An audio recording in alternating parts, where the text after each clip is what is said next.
আপনারা দেখছেন ২১শে টেলিভিশন। ধর্ষণের রিপোর্টে অসঙ্গতির ব্যাখ্যা দিতে ব্রাহ্মণবাড়িয়ার এসপি, সিভিল সার্জন সহ ১২ জন হাইকোর্টে হাজির হয়ে দোষ স্বীকার করে ক্ষমা প্রার্থনা করেছেন। বিচারপতি মোহাম্মদ জাকির হোসেন ও বিচারপতি জাহিদ সারওয়ার কাজলের বেঞ্চ তাদেরকে সতর্ক করে ব্যক্তিগত হাজিরা থেকে অব্যাহতি দিয়েছেন। আদালতকে এসপি জানান, ব্রাহ্মণবাড়িয়ায় ধর্ষণের অভিযোগে অনেক মিথ্যা মামলা হচ্ছে। বিস্তারিত জানাচ্ছেন শাকের আরজু। বৃহস্পতিবার সকালে ব্রাহ্মণবাড়িয়ার পুলিশ সুপার সহ ৩ জন ও ৯ জন ডাক্তার হাইকোর্টে হাজির হন। আদালত ৭ বছরের কন্যা শিশুকে ১১ বছরের ছেলে শিশুর দ্বারা ধর্ষণের ঘটনার ডাক্তারি প্রতিবেদন ও তদন্ত কর্মকর্তার প্রতিবেদনের অসঙ্গতি তুলে ধরে ক্ষোভ প্রকাশ করেন। পুলিশ তদন্ত কর্মকর্তা ও ডাক্তারদের বক্তব্য শোনেন আদালত।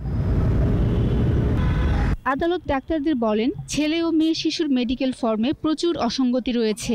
দোষ বলতে যেটা হয়েছে, ছাপানো ফর্মের মধ্যে দুইটা ফর্মে একই রকম, সেই ফর্মের যেই কলামগুলো ছিল সেই কলামগুলোতেই আসলে মিস্টেক রয়েছে, মানে ভুল রয়েছে। কোর্ট এক পর্যায়ে বলেছেন, আপনারা আমাদের জীবনের দায়ভারকে আপনারা আপনাদের ক্লার্ক বা আপনাদের পিয়ন পেশকারদের উপর দিয়ে দেন কিনা।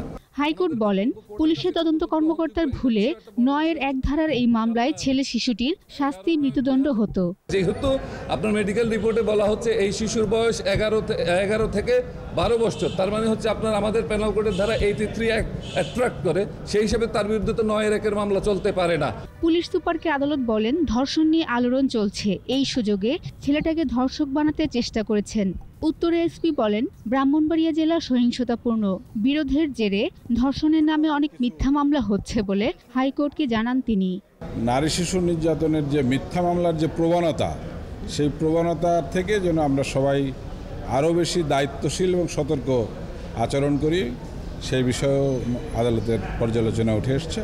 এর আগে ২০২০ সালের ১১ই সেপ্টেম্বর ৭ বছরের শিশুকে ১১ বছরের ছেলে শিশু ধর্ষণের অভিযোগের মামলা করেন মেয়ের বাবা। হাইকোর্টে আগাম জামিন নিতে আসলে ছেলেটির বিরুদ্ধে ৯-এর ১ ধারায় অভিযোগপত্র ও ডাক্তারি প্রতিবেদনের অসঙ্গতি নজরে আসে হাইকোর্টের। ১৭ জানুয়ারি সিভিল সার্জন ও পুলিশ সুপার সহ ১২ জনকে তলব করেন হাইকোর্ট। এই মামলার পরবর্তী শুনানি ১১ই মার্চ নির্ধারণ করেছেন হাইকোর্ট। শাকের আরজু, ২১শে টেলিভিশন, ঢাকা।